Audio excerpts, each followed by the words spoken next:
ఏ ప్రవక్త తన ప్రాణంనే అడ్డుగా పెట్టి ఇజ్రాయేల్ దేవుని జనాంగాన్ని విమోచించవలనో ఆ ప్రవక్తే అమ్ముడు పోతే ఎక్కడ రక్షణ? అంటే ఈ రోజులో చెప్పాలంటే కన్న తండ్రే కన్న కూతురు చెరిపితే ఇంకెక్కడ క్షేమం?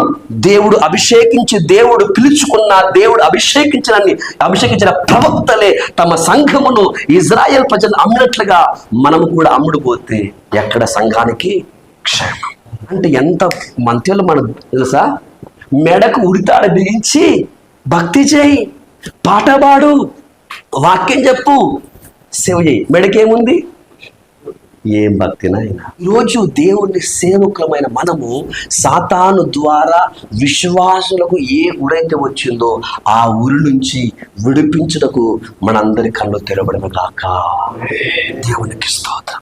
ఎందుకంటే వారు 10 పాటలు పాడినా, వారి 10 ప్రసంగాలు విన్నా, వారి గంట సేపు ప్రార్థన చేసినా, వారి వ్యక్తిగత జీవితము పాపానికి బానిసైపోతే, శరీరాశకు బానిసైపోతే, నేత్రాశకు బానిసైపోతే, లోక పోకడకు బానిసైపోతే వారి మెడకు ఉరి ఉన్నట్లే.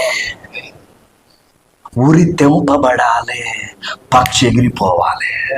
హల్లెలూయా. ఆ పాపం అనే ఉరితల నుంచి మన ఆత్మ విడిపించబడాలి. ఆ తర్వాత మన ఆత్మ పరలోకం ఎగిరిపోవును గాక.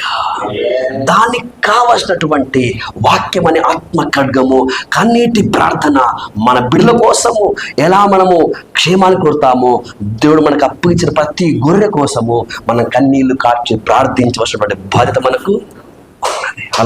చచ్చిపోయిన తర్వాత నెత్తి కొట్టుకుని ఏడుస్తున్నారు, చచ్చిపోయిన తర్వాత గుండెలు బాదుకుని ఏడుస్తున్నారు. మనం నేర్పించాలి.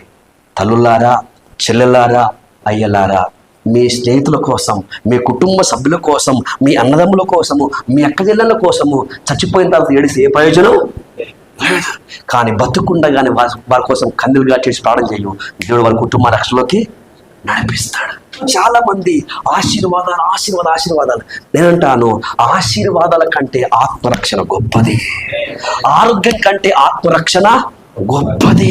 కాళ్ళు కలిగి, 2 చేతులు కలిగి, 2 కళ్ళు కలిగి ఆరని అగ్నిలో పోట కంటే అంగహీనుడవై దేవుని రాజ్యం పోట నీకు మేలు కదా అంటున్నాడు.